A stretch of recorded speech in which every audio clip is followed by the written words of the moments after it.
We are going to bring the meeting to order. This is the Historic District Commission, Town of Fairfield. Today is April 10th, 2025. This was supposed to be an in-person meeting. The notice of the hearing was published on Friday, March 28th edition of the Fairfield Citizen. Let's take attendance. Darren Raymond Locke. Present. Maura Garrick. Present. Jim Accomando. Present. Jim Bohan. Here, Rosina, thank you. Absent today is Art Gravanes, and I'm assuming George Clark and Greg Valente are absent as well.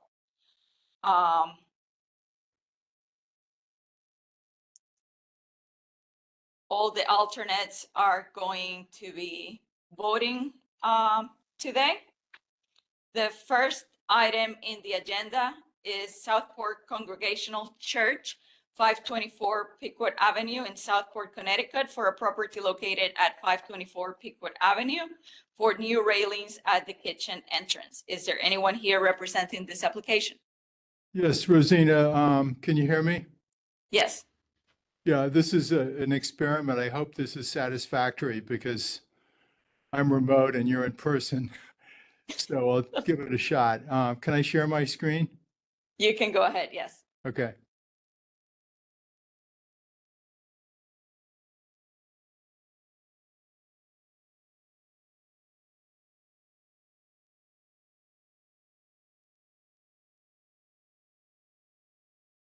Can you see my screen now? Yes. Okay, great. The proposal is for new railings. My name is Jack Franson. I'm representing the Congregational Church. The proposal is to install new railings at the kitchen entrance to the church, which is located on the New Haven Line side of the sanctuary building. And I'll show you the site plan.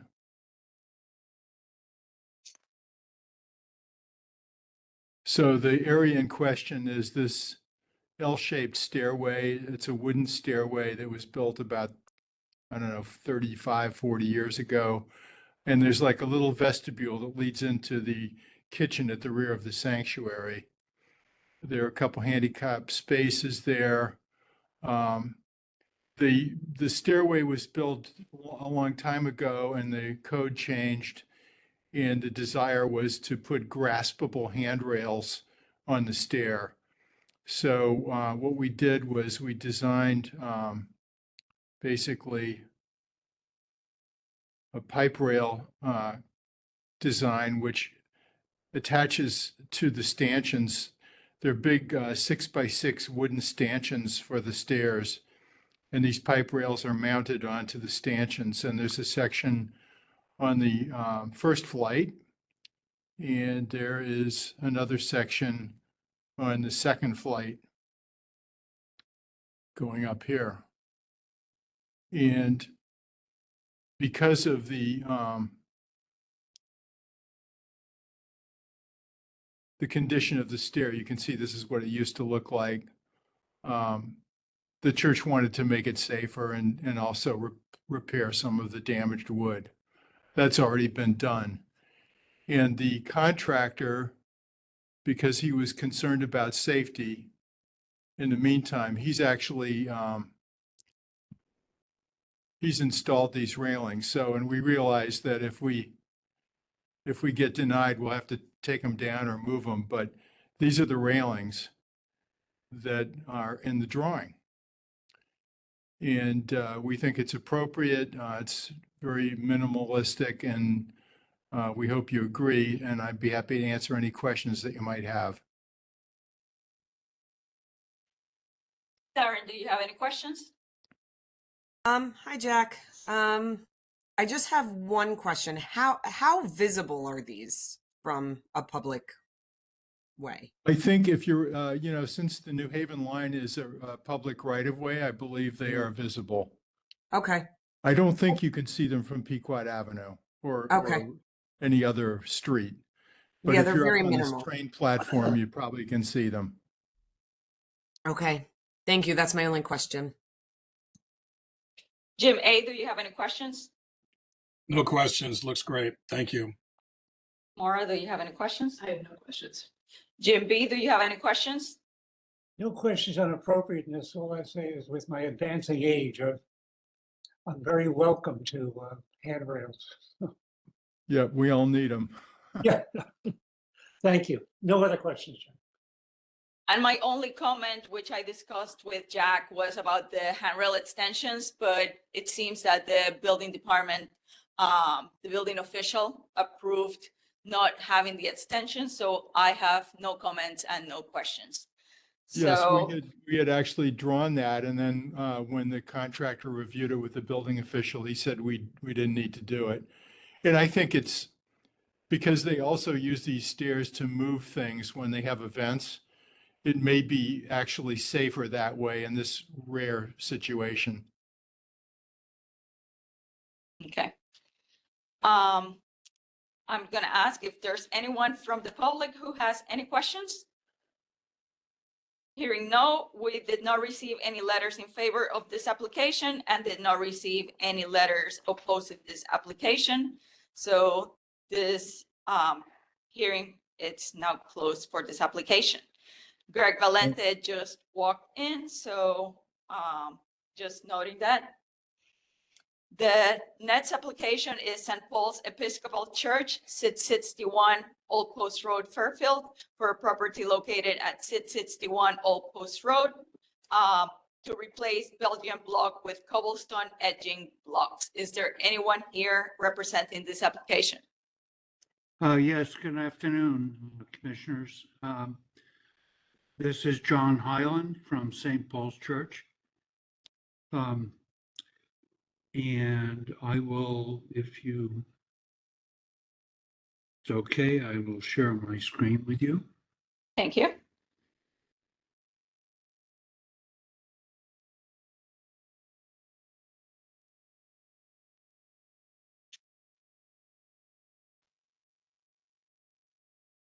Can you see my screen? Yes, we can. Terrific. So back in October, we made a presentation to the commission about the use of cobblestone to replace the Belgian block that was used on the site. All of the areas that you see in red are where the edging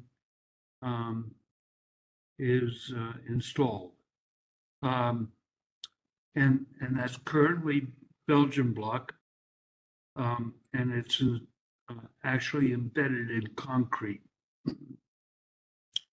And we proposed the replacement, excuse me, of the Belgian block with cobblestone. There were no objections at that time, but Adam Cliver requested that we provide a preview of what it would look like. And I have that now. So I'll just go briefly through this. It never comes out right. But anyway, you can see the cobblestone, or at least the edging areas. And this is, really need to change the perspective on this. It's a PDF, you can do it through that little arrow thing, circular arrow. Just, it'll rotate the picture. Yeah, I know, I need to get back to it. Somehow I lost it.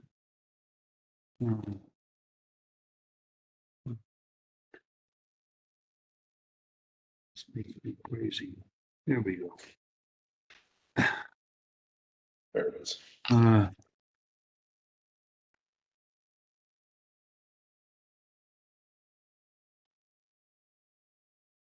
Yep, down Let's see. there. Right there. There we go. So on the right is the Belgian block. On the left is the cobblestone, which is, as you can see, somewhat smaller than the Belgian block.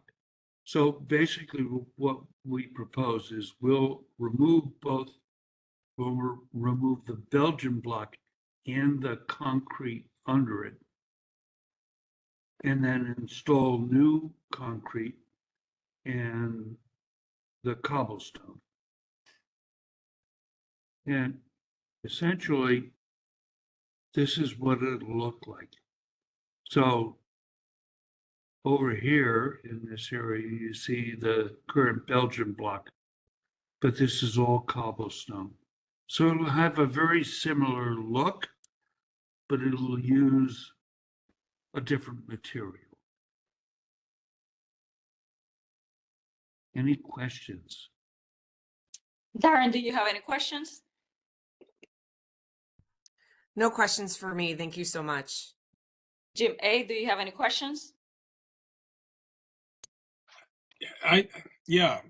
So I get it.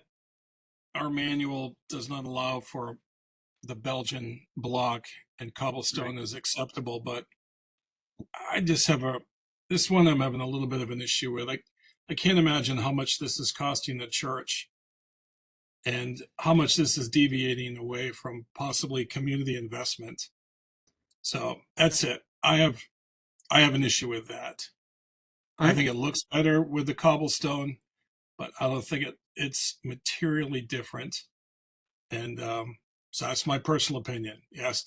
If I have a question, yes, I do. I think this might be a bridge too far for me.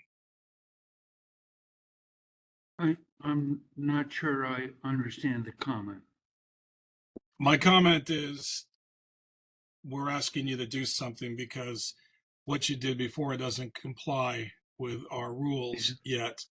Right. There is little material difference from my perspective in the change, but I'm sure there's a significant cost. And that cost is borne by a church that could probably do something better with its funds. I than will tell replacing you, landscape. number one, I will tell you that I am a member of the church. I am a lay Eucharist minister. I am the verger, and I am the volunteer manager of buildings and grounds. And I have dealt with these issues for years over serious capital campaigns. This is the best option that we have come up with. We understand the cost. We can bear it. It is significant, but we made a stupid mistake by not getting approval before the block was installed. And it is our obligation to rectify that. That is our position. And we feel that the cobblestone serves both the purpose of replacing the Belgian block and keeping the image that we are trying to create. I hope I have answered your questions. No, you were very magnanimous. Thank you for that. I certainly appreciate you and the parishioners doing that. And I do believe the cobblestone looks better. I just had my personal opinion, but I thank you for what you're doing and Thank you, sir. rectifying. I appreciate it. Laura, do you have any questions? I have no questions. Jim, do you have any questions? Just that I agree with what Jim Accomando just said, and I thank John for his comment, but no other questions. Thank you. Greg, do you have any questions? No questions on the matter. Nope. Okay. I don't have any questions either. Thank you very much. Is there anyone from the public who has any questions? Hearing no, we did not receive any letters in favor of this application, did not receive any letters opposing this application. So the hearing for this application is now closed. Thank you very much for your Thank you, sir. participation. Thank you. The next one is Julia Nessie Tetro, 111 Old Post Road, Fairfield, for a property located at 111 Old Post Road for demo of existing, oops, hold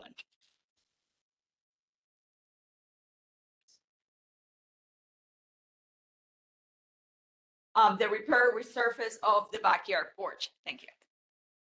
Is there anyone here to present this application? Anywhere that you want, and I'll share for those that are not in person, the presentation.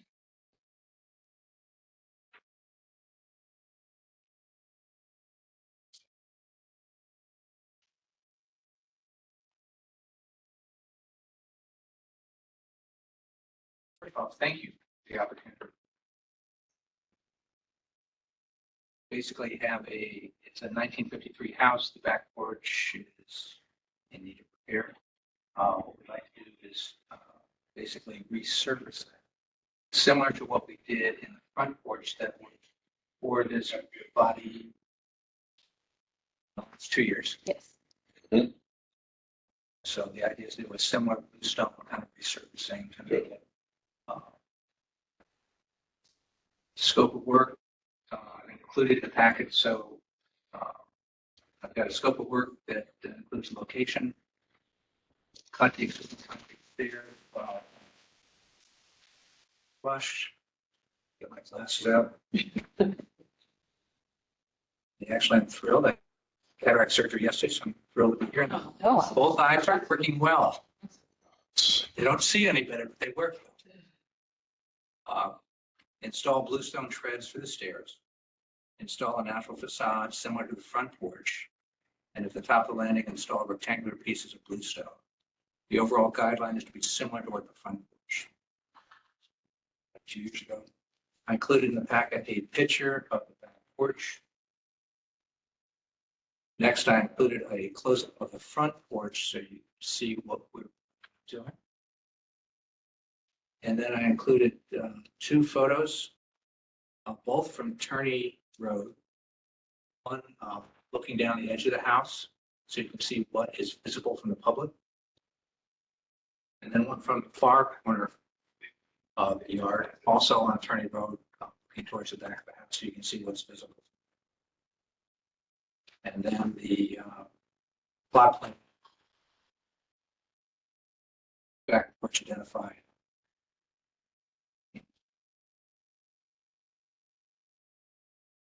We think it's a simple maintenance project, but I'm happy to answer any questions. Darren, do you have any questions? No questions, thank you. Jim A, do you have any questions? No questions. Laura, do you have any questions? I have no questions. Jim B, do you have any questions? No questions. Thank you, Mike. George, do you have any, Greg, do you have any questions? Is the space, the use of the new bluestone going over exactly the foundation that's exists today, or? If you look at Yeah. the picture of the front yard. Yeah. Yep. What they did is they cut away Mhm. the existing. Yep. And then put the bluestone right on top of that. So that Right on top of it. I didn't measure it exactly. I'm going to say the porch filled the exact same space it did before. Got it. Okay. That's what I was trying to understand. Okay, cool. Yep. That was the only question I had. Yeah. And I do not have any questions. Is there anyone from the public who has questions? Hearing no, we did not receive any letters in favor of this application, and we did not receive any letters opposing this application. So the hearing for this one is now closed. Thank you very much for presenting in person. Thank you for the opportunity. Now we're gonna move for the considerations of the public hearing. The first item in the agenda is Southport Congregational Church, 524 Pequot Ave, for a property located at 524 Pequot Ave for new railings at the kitchen entrance. Is there a motion? I'll make a motion to approve as submitted. And I'll Second. second it. That was Jim B. Yep. Okay. Is there any discussion? Hearing none, let's take a vote. All in favor?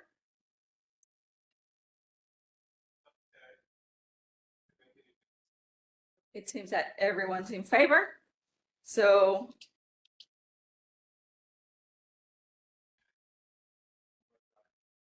the motion passes.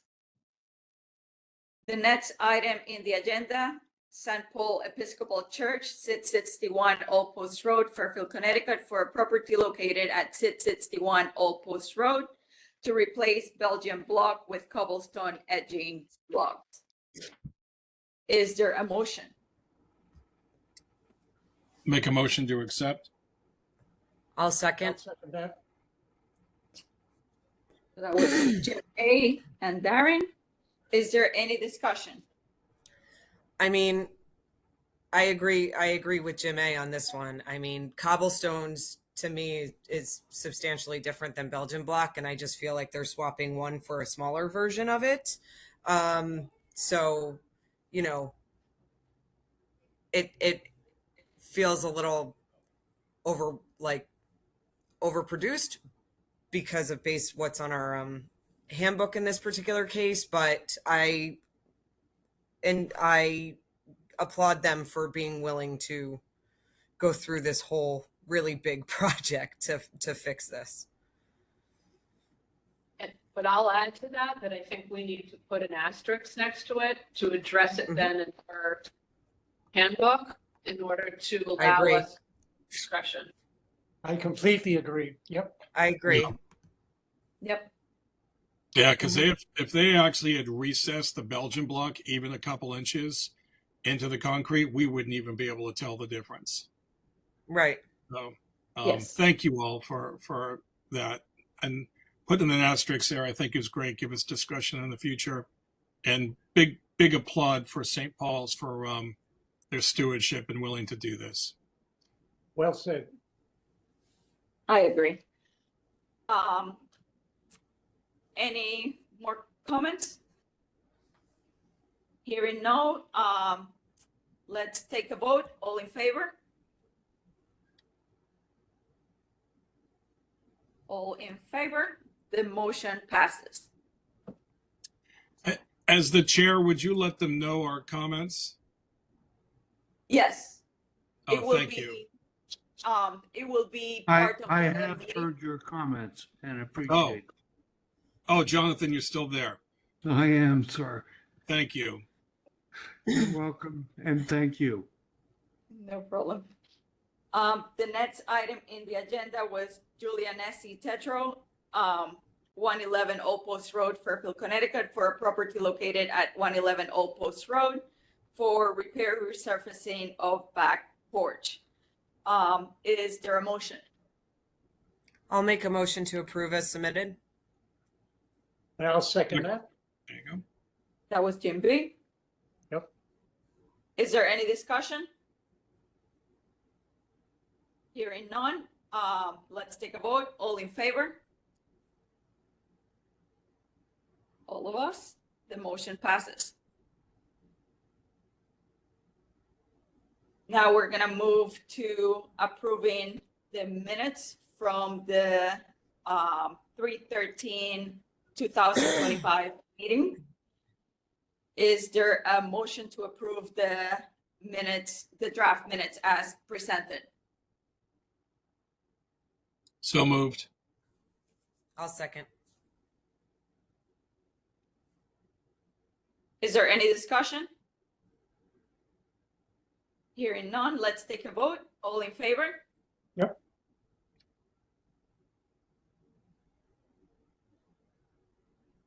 It passes. And the next one is the minutes from the special meeting on April 2nd, 2025. Is there a motion? For this one, the attendants were Jim Akamondo, Jim Bohan, Greg Valente, and myself. Motion to accept. Anyone I'll second? second. I'll second. Jim A? Is there any discussion? Hearing no, let's take a vote. All in favor? Okay.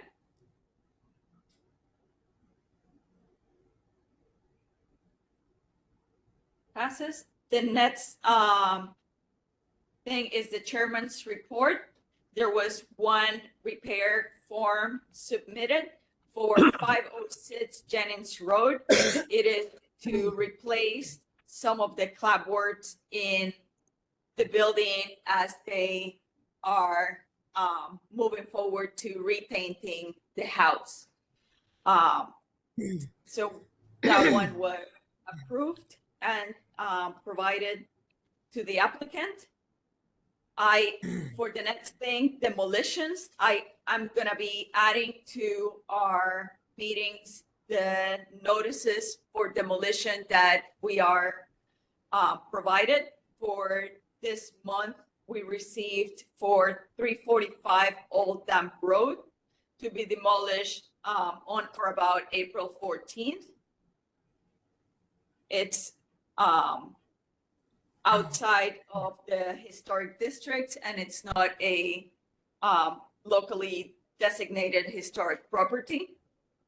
So normally what we do is we receive the letters, and if there is nothing to be discussed, we take no action. But the letter basically says, this letter is to notify you of our intent to demolish the house located at 345 Old Dam Road. This building was built in 1939 to be demolished on or about April 14th, 2025. If you'll have any questions, please call, and they provide the number of the wrecking company. So in the future, if we get these notices with enough time, we might be able to post them on the website so that everyone is on the same page. So I'll be doing that. There were no violations. Old business for the handbook update. We have been in communications with Chris and continue to answer his questions and provide him with some updates. Part of the handbook update was to give him an updated site plan of all 3 historic districts. It seems that the engineering department was able to update the maps on Southport and Greenfield Hill. However, it seems that the one on Old Post Road, based on the description that is on the historic district, it does not jive completely with the dimensions of what engineering has on the GIS. So he was a little bit concerned about that. He's gonna try one more time, but there is the existing map of the historic district on GIS. So one of the things that I discussed with him was perhaps putting those up for the entire community to be able to see and refer to. He indicated that we might be able to do this if we vote as a commission to have the Metro COG include the historic districts. So that was something that I just discussed with him 15 minutes before this meeting. So I just wanted to present to you guys if this might be something that everyone feels it is appropriate for our website to have instead of the 3 maps that we currently have in there, to perhaps include the Metro COG area of the historic districts. Is there any discussion? I can bring up the maps that we currently have, if that might be helpful. Great, Chair. So, I mean, discussion on this is a comment from my perspective, just understanding that it would be more, is it more accurate? Would you describe those new maps as being more accurate? I mean, accuracy can help if it is a guidance to an individual looking at what is an historic district. What's there today, much like my comment on the demolitions is, the demolitions don't apply if it's not part of the historic district map. However, unless they're in view of or on the other map that would be applicable, maybe more accurate to the demolition that. Here, so in one case, we're getting a demolition that's not included in the historic district map, which doesn't apply somewhat. That's a check and balance. Right. Make sure that somebody's doing it, and we don't go, hey, hold on, especially that. Mm-hmm. And also some of the properties, even though they are not included in the historic Yep. district, they achieve that 50-year mark. Great. So it might be also a way of others to understand Yep. that there are properties within our town that Yep. are being compromised. And it might just bring awareness to the community at large. Yeah, I understand that. Greg, So that. Greg, that's in what it other is. places, there's also a demo delay that the HDC can or decide uphold or decide to waive on properties that are getting demolished, particularly if they're in a national or state registered district and not necessarily under our purview.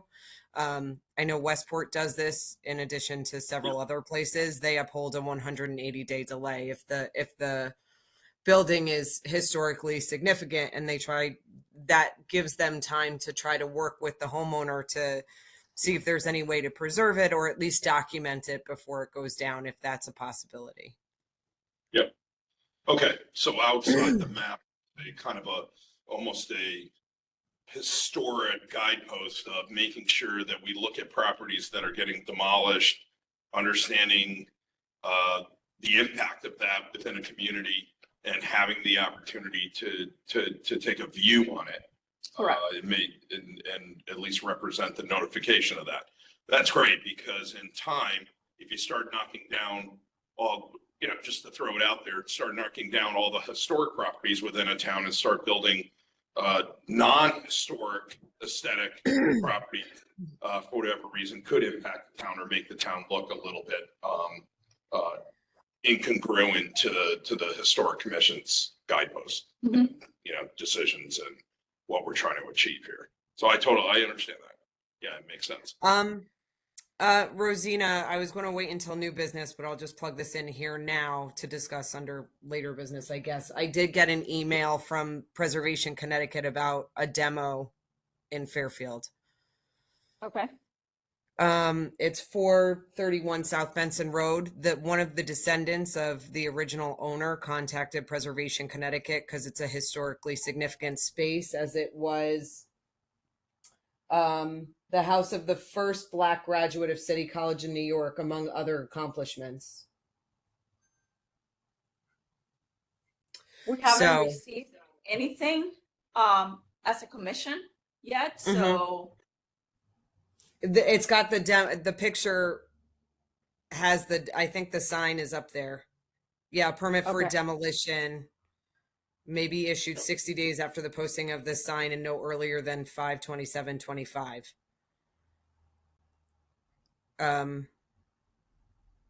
But I just wanted to bring that up under new business so we can discuss it then.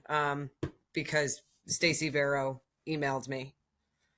And I Okay. said I would bring it to the commission. She emailed me late last night, so I wanted to add it under new business. Okay, so let's finish with the old business with the handbook update and the maps. Before we move on to that one. Let's see. So to share, this is the type of map that we have at the moment for all the districts. So it's fairly generic. It doesn't give too much information. The Old Post Road Historic District, I think, is the most complicated one because it cuts some of the properties in half. So half of some of the properties fall within and some fall outside of the historic district. And perhaps that is also one of the issues that engineering is having with the whole description, the written description of the historic district. But it will be something like this versus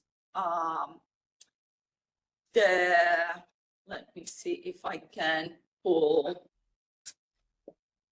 Fairfield GIS.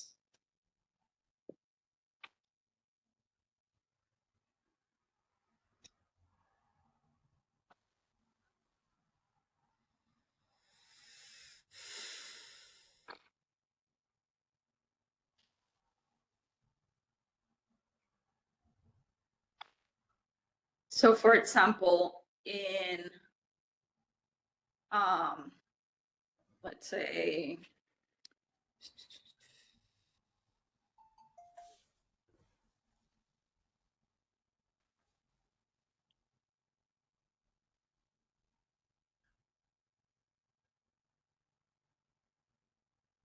so what it's being recommended is in this type of map, it can have a boundary line that shows, so it will be a more accurate because you can also do an aerial. So you can look at an aerial with the demarcation of the historic district versus what we have at the moment, which is a very basic map. This is so much more clear. Yes. I'm not, And I mean, there could be situations where obviously someone in those property locations doesn't understand whether it's half my property located within it. Having more accuracy can be helpful, I think, for. Greg, I'm not familiar with GIS. Who are they? It is basically geotechnical information services. Every single town has a GIS map, and Sony uses it. All different departments use it. So if we were to vote for Metro COG to be able to include the historic district boundaries, it will be as simple as, let me see if I can find this again.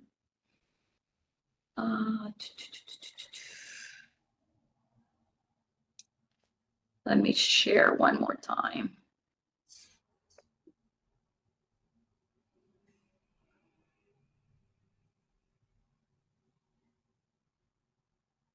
So it could be as simple as in here, there's maps and data sources.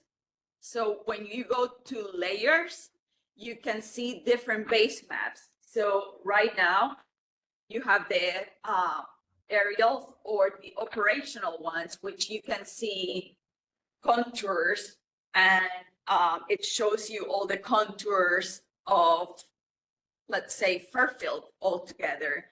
It shows you the FEMA information. So it maps you the different areas that FEMA has determined certain areas in Fairfield are. It has, there's a way to see also, I'm not sure if it's public or not, but town planning and zoning maps. So it has all of these different capabilities. So perhaps having the historic district will provide a little bit more clarity to the community at large to see what is where. What's the cost? Is there a cost delta, Jeff? Right? There's no cost to the Historic District Commission. It's something that the town of Fairfield has, and they have access to this Metro COG. If it goes on the main map, the great news is it reminds people when they're looking at the main map that there is a historic district and, you know, that it's right there Correct. instead of them having to go look for it. Yeah. That's a good point. And this satellite view, satellite view has been around a long time. So it's extremely accurate for metropolitan, governmental, construction organizations seeing this high level accuracy of aerial view. The other thing it allows them to do is deal with all of the other components. I mean, the historic district would only benefit, I think, from having that level of detail that may give us the perspective of the map and what's around them. From just a shading the way it is today, it just looks very, very elementary in a lot of ways. And yet this will give us the detail that, could be applicable for us to see more, understand how close, and if we looked at other scenarios or cases that come forward, we could see FEMA guideposts, we could see where locations are within the town. So I like it. I'm for it. I think It sounds good, especially if we're already paying for it. yeah, there's probably a subscription or something that we pay as a town of Fairfield. So will this be something that we would like to vote to have the Metro COG included, have HDC included in the Metro COG? Is there a motion? Anyone seconds? We'll second I'll it. second. So we have Maura and Greg for the Metro COG. Any discussion more than what we did? But the only comment I would like to make is that in the event that this gets completed, maybe some of our senior commissioners, individuals that been on the commission a long period of time, just looks at the map and has a chance to make sure it's positively accurate to our handbook. And that is what engineering was trying to do. They were able to achieve the boundaries of Greenfield Hill and Southport with what the description of the historic districts are. They were having a little bit of trouble with Old Post, but there's already in their database a boundary for that historic district. So. Got it. Okay, cool. All in favor?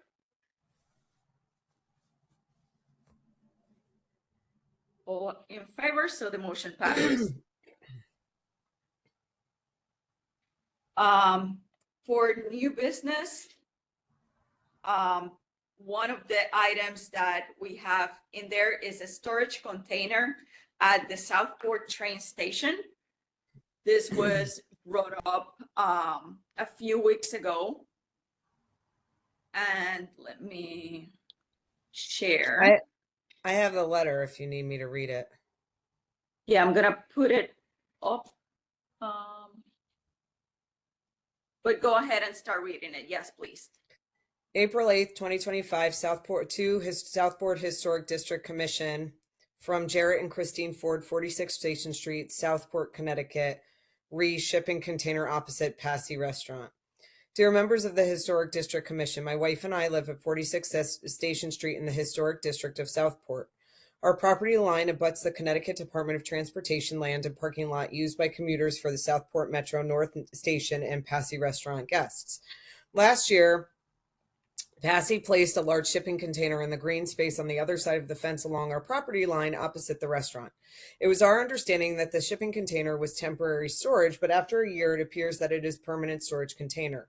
We respectfully seek your support to have the shipping container removed from its current location to an area that does not negatively impact our property and the historic Southport Village writ large. The shipping container can be seen from our front and backyards, creating an eyesore. Specifically, the container rises several feet above and widthwise along our 6-foot tall fence. See the enclosure for photos.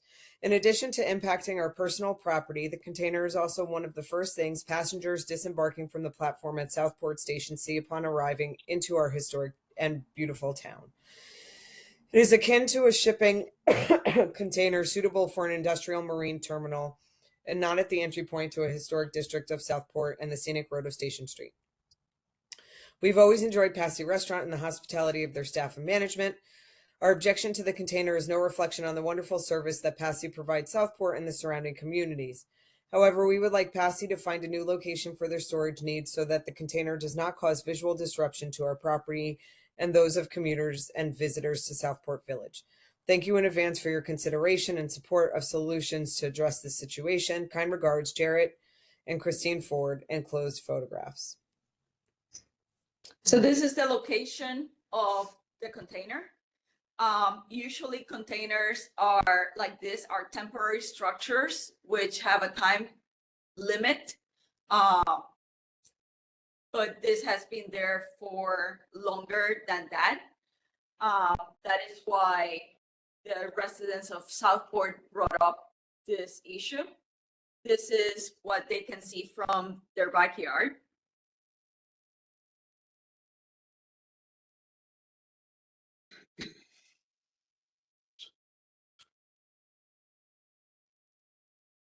And this is what you can see from kind of the parking lot. Whose property is that? This is the parking authority, which I believe just changed into Parking something else. authority of Metro North or parking authority of Fairfield?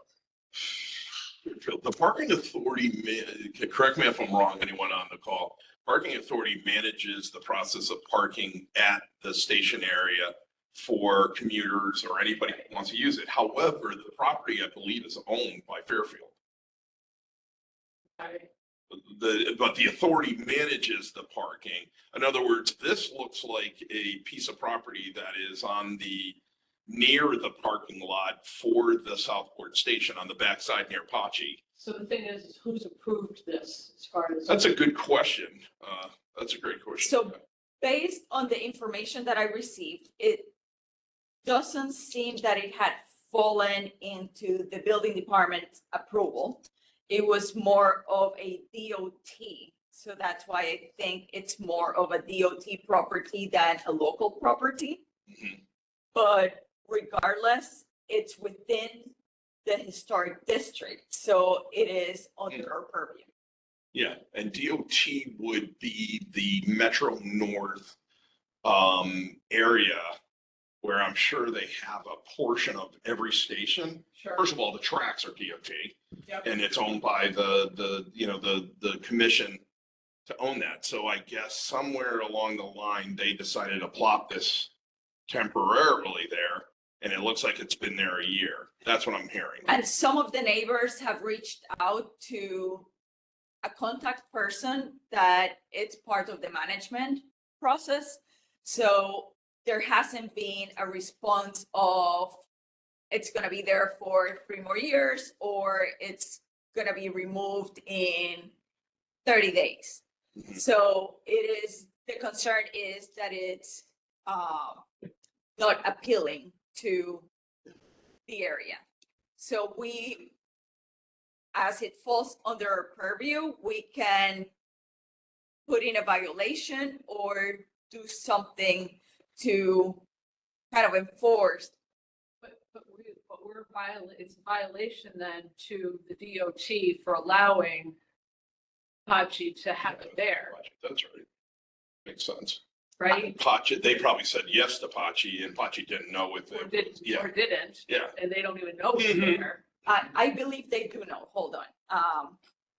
It is, I believe they rented to Pachi, Oh, they're actually if I understood. fee for it. If I understood everything correct. So we would have to put them on notice. Interesting. This could be, I mean, well, the question is, what's in there? Is it Well, table? so we don't have to- Chairs? It doesn't Doesn't matter Like it- what's in Right. there. It doesn't matter anything. Yeah, It just matters that the shipping container is within a historic district and is an eyesore. yeah. That's And all we they're are. asking for our support. And does this come up, we actually put in a violation and say, by the way, to the DOT in this particular case? We will have to reach out to the town attorney and the Yep. town attorney will follow. And a note, and there's, looks like there's a sign of something on it that has some bit of data, right?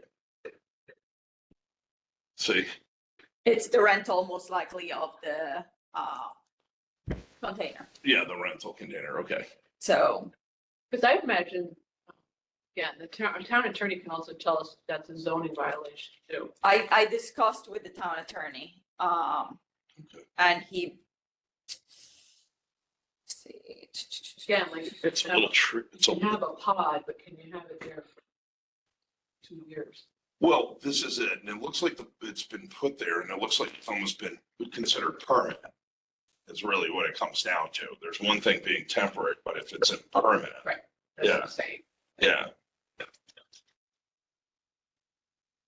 Give me 1 second and let me reach out to my comments.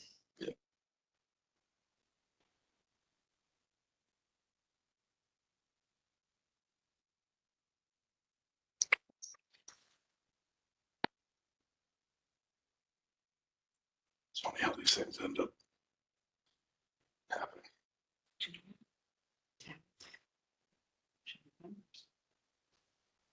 Yeah. I mean, So based on what the discussion that I had with the town attorney, he indicated that there were multiple parts of our rules that refer to temporary structures and indicate that they require approval from HDC. In any event, it also hardly seems like the structure is still temporary in nature, as it has been there for nearly 1.5 years. So the commission has the ability to take enforcement actions against the storage units if we want to pursue that. So that's why I put it in our new business so that we can either vote for putting in a violation or continue the discussion. Is there any other discussion, or do we all agree that we would like to vote? Can I just ask a question? Yes. Has anybody talked to Passy about this or Patchy? I have not. The neighbors have been in contact with, let me, I didn't know that they had. Eileen Flora.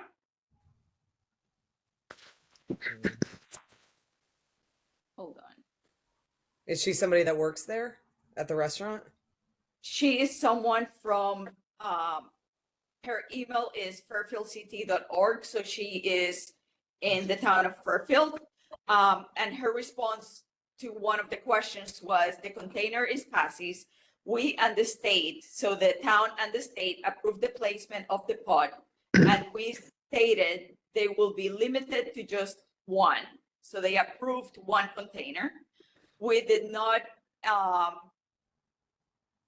we did not interfere with Parker's and had it placed in an area that is less visible. We also asked that the container be a color that blends in like green. Pashi complied with the requirement, so all parties were satisfied. So it seems that this happened 1.5 years ago. The town and DOT both, and the state both approved but nothing was ever discussed with historic. So, So my thing is, I would suggest talking to Patchy before throwing in a violation. yes, I would agree. Because they because might, they might talk to you and be like, oh, I agree okay, also. and Yep. find somewhere else to put it that's not an eyesore. I always like to take the path of kindness rather than just smacking a violation on something first. correct. Yeah. Agree. And they think they got the approvals. They got the correct approvals from the town and the state. So, yes. So, I agree. okay. So I'll go ahead and reach out to both the town and Patchy at the same time so that we can just figure something out within the next month or so. So, If I may add two things, I'm right across the street from this property. And number one, Pachi's a wonderful restaurant. We're happy to have it. And they do a terrific job. Number two, if anything is inappropriate, a shipping container is. And this is on a scenic road.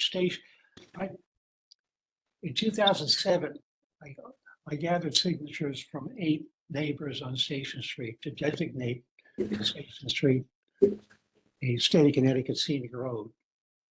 2014, I did another 8 signatures to designate Chester Place a scenic road.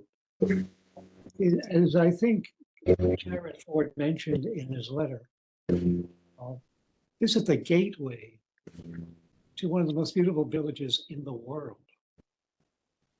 In the world. A unique village where you can live.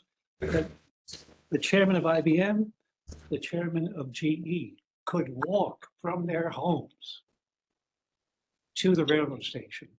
That is unique, very unique. And this is very special. So yeah, we have high regards, they're friends, high regards for the patrons, the owners, but if anything is inappropriate, this is inappropriate. Thank you. thanks. So moving on, I'll contact Patchy and Eileen for the storage container, and then let's discuss the new business that Darren brought up earlier on. We need a vote of 2/3 to add it to the agenda.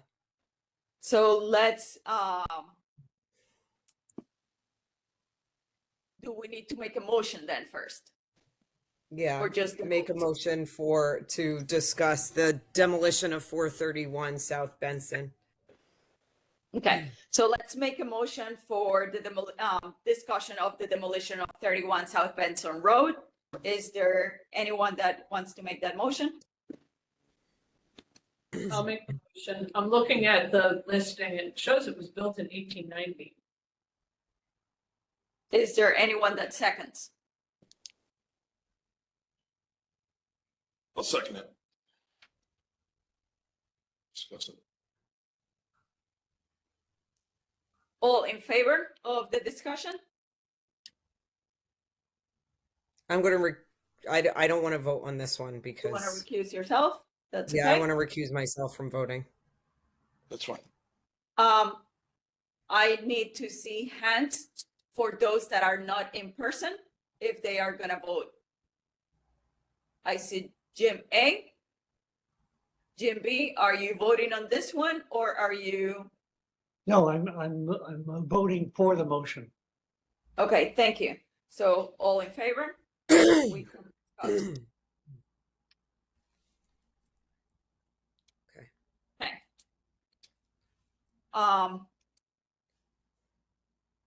So, I haven't seen anything about 31 South Benson Road, but. 431 South Benson.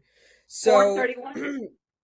431 South Benson. Okay. So it's a mid-19th century structure. The date of 1890, I would argue, is incorrect. So it's it has something to do with William Halleck Green, the first Black graduate of City College of New York, who has a variety of other accomplishments. His parents lived at 431 South Benson Road in Fairfield, a house that had been left to the family in 1841 in the waning years of slavery in Connecticut. Just for edification, if anybody doesn't know, slavery in Connecticut was outlawed and abolished in 1848. The house sold late December. The house is now slated for demolition. There are descendants that from William Halleck Green, one of whom contacted a producer from the Weather Channel who's been helping document William Halleck Green's story and seeking a posthumous pardon for his questionable dismissal from the Signal Corps. The descendant, whose name I'm not going to give because I don't know how, I don't want to read this whole letter to everyone, is absolutely heartbroken that the building's going to get demolished. House was left to Edwin Buckley. Didactics from the Fairfield Museum and History Center are present somewhere discussing Edwin and his daughter Susan. The descendant is asking if anything can be done to either save the house or document that. Now, I don't know why we didn't get a demolition notice for this unless it came relatively recently. And I'll we will be double getting it. It doesn't look like that anymore. It looks like the things have been stripped off of it. Okay. And there's a little half moon window on that little part that's jutting out to the right, the little addition. Okay. So Stacy Vero contacted me to bring up to you guys if there's anything we can do to try to at least document the house. I don't know that it's possible to save it. It's not a registered property.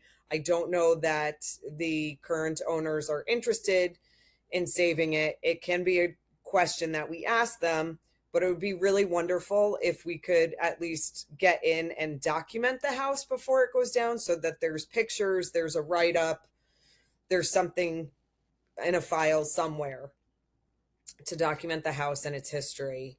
But we would have to get in touch with who owns it and get the permission to do that. And it would be a series of photographs.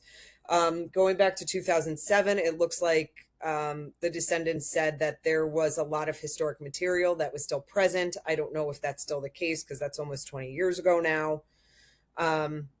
But I told Stacy that it was worth the, like I'm happy to bring the question to the commission and see if you guys felt it was worth just at least reaching out to the owner and seeing if it would be okay to go in and take some photographs.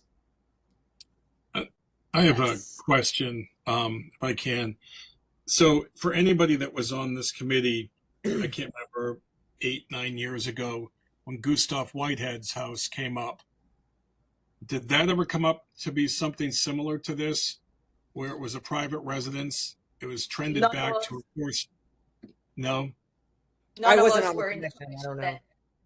Yeah, I because was that not on, ended no. up getting torn down, and I didn't know if it came up like this house came up because it was being demolished and, of course, wasn't saved, and that had incredible historical significance of the Was it- first flight.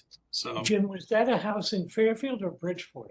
no, that was in Fairfield. That was over in Tunx's Hill. I was not on that. Thank you. Is the house within the historic district? This house is not within the historic. And, district. and, not ne- within and the neither was historic that district. Gustav Whitehead's either. But the only reason I brought that up is because maybe we have been there before, and there might have been some best practices that we could use here. But of course, that was unsuccessful if it was brought up here. Well, I mean, Seems like time is of the essence though here. Yeah. Darren, how about Preservation Connecticut has budget to accomplish our Fairfield Museum is there a historian in the town of Fairfield that could write up I could do something? it. And I mean, told Stacy yeah. I would Karen. happily help her do it. I mean, this is what I do for a living, but Yeah, you know, I feel that it would be a stronger question coming from someone who's not just a you know, like from the commission or for Preservation Connecticut, but Preservation Connecticut wanted me to ask the commission what I you can try guys to thought. reach out. I can try to reach out to the owners, and see where we can get. So, At the end of the day, if the house could just be documented, that Correct. would be Yeah. amazing. The worst they can say is no. yep, The best they can say is, oh, what are the incentives to save it? Let's talk about that. And in the middle, it would be great if we could at least go and take photographs of every side of the house and go through and just document the interior and Correct. do a write up of it so that it's kind of like some sort of historic house report that people can reference. It won't put it on a register. It won't designate it. It's nothing like that. Similar to a plaque report type of thing. correct. I think it's worth it. It says the listing shows just sold, but I can't see what date. Anyway, It was sold December 19th, 2024. yeah. And so the new owner who owns title to it, right, of the property would have to say, hey, I allow you to go, to do this. I agree, but if you just look at the Zillow listing, they're showing a picture of a brand new house. So Yeah, they're I just selling don't- it for the land. As Is my guess, but that's immaterial. That's outside of our jurisdiction. We can't be talking about that. It's really just That's what I'm about saying. whether If or the not- builder bought it, they're not gonna mess around with time. They're Yeah. gonna start with the fast. That was my only point. Yes, Yeah. Yeah. So, But the sign on it says they can't demolish before 5/27. So Okay. we have through the end of May. yes. And I can drive by tomorrow or somebody can drive by I'll no do it earlier now. than 5/27/2025. yeah. And the neighbor's letter is trying to accomplish what? Family. The It's a neighbor's family letter is just asking if anything can, she said, I assume nothing can be done to either save or document the house, but I just wanted to ask. Okay. And she's not a neighbor. I think she's a descendant of this original gentleman that lived there. Okay. So she's just, like at the very least, she just wants to know if we can document the house. And Preservation Connecticut, they would be involved with that. And maybe they'd Okay. even do it. I might not be involved, but I don't want to Risk step it on any and let it toes, go. but I said I would bring it to you guys. No, thank you for bringing it up, and I'll try to reach out to the owner. I'll drive by tonight, and then if anything, I'll stop by at some point tomorrow. So, Okay. Thank you, Yeah. Regina. Good, They might have no idea. good moves. Yeah, that's probably the case, right? They probably knew there was some historic value, not to the point. Not where- necessarily. Yeah. Huh? They might not have known that there was any historic value. Yeah, that's what we're saying. yeah, Yeah. Oh, that yeah. it's- Yeah. By the way, it looks like a cute home. it's a very nice house on the way down to the beach, so. But yeah, let's move forward with discussing with the owner. And we'll provide updates on the progress. So. Okay, Thanks, Darren. yes, Yep, no thank you. problem. Is there any other new business that, as a commission, we would like to discuss? Hearing none, is there a motion to adjourn? I'll make a motion to adjourn. I'll second it. And that was Jim B. Yep. Okay. Yep. Let's take a vote. All in favor? It passes. It is 5:25, and this hearing is now finished.